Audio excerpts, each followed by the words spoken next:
As a kid, I remember bananas and custard were one of my favourite desserts in the world. This is like 10 levels above that. It's a banana pudding.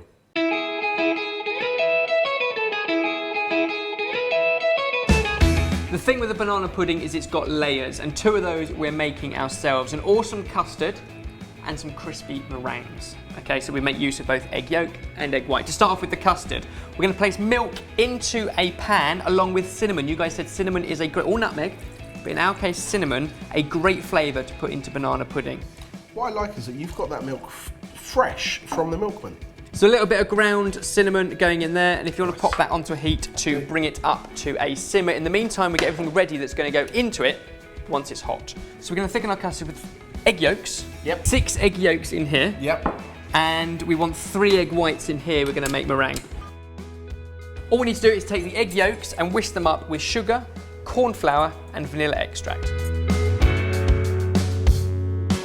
Milk's done. As soon as it's hot and steaming, we're going to add it into our eggs as we whisk so they don't scramble. And then we're not looking to put bubbles into it so much as just mix it and combine it, that it can all go back into our saucepan and back over a gentle heat, stirring occasionally so it doesn't lump. And while that's happening, we can whisk up our egg whites to stiff peaks. Top tip when you're whisking up egg whites meringue, a little squeeze of lemon juice just helps to stabilise it and cuts through any of the fats that are in there. And then when you're happy that you've got stiff peaks, slowly dribble in the caster sugar. Continue whisking until you've got stiff peaks again, and that's the meringue ready to cook. This custard is cooked. And smelling amazing. It smells amazing, but also, is it worth pointing out how much thicker it is than a normal custard? Yes, so because of the corn flour, this has stabilised it, which means you can let it bubble without it scrambling, as long as you're whisking occasionally. And we're going to chill it down, and then later on we're going to fold cream through it to lighten it up. We need to let this cinnamon pudding custard thing cool down, so you're better off just putting a little bit of cling film over the top, because otherwise it will form a skin, and then get it in the fridge to chill. It's time to make the meringues. Once you're happy that you've got some lovely stiff peaks, all we're going to do is take our meringue mixture, pop it into a piping bag. What's the homemade tip for a piping bag, Ben? A sandwich bag with the corner snipped off. Anything basically you can squeeze out through a small hole. And you want those little kisses at the top. Whoop. And that's when you know you've got a stiff meringue peak. At this point, once you've piped them all out onto the tray, they need to go into an oven preheated at 110, 120 degrees Celsius, so really, really low for an hour.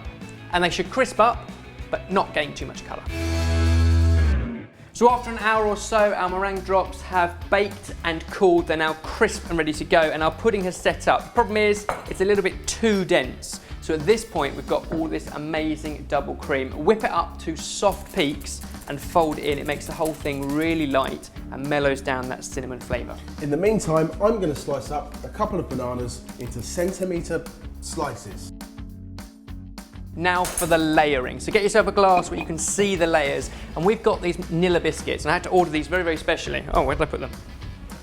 Nilla wafers. You guys said we couldn't make banana pudding without it, and I think you might have been right, because when they arrived, they had a banana pudding recipe on the side. I'd already written this one, and we tested it with sponge fingers, the same fingers you use for tiramisu. So if you can't get hold of Nilla wafers, use those. But these can go in the base. I'll crush a few as well.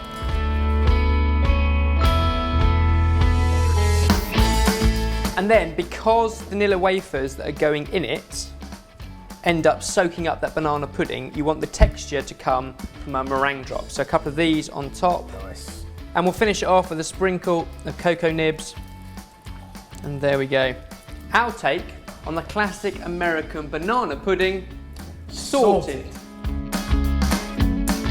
I suppose you have to try and get all the layers in one, do you?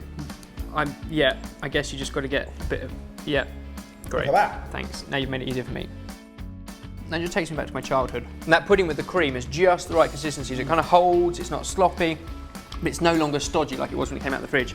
Also, this has been here for a few minutes whilst we're taking the photos and stuff. And because of that, the biscuits have soaked in all of that pudding goodness. So good. If you want to give it a go, the full details and recipes are available on Sorted Food. All of the recipes for the recipe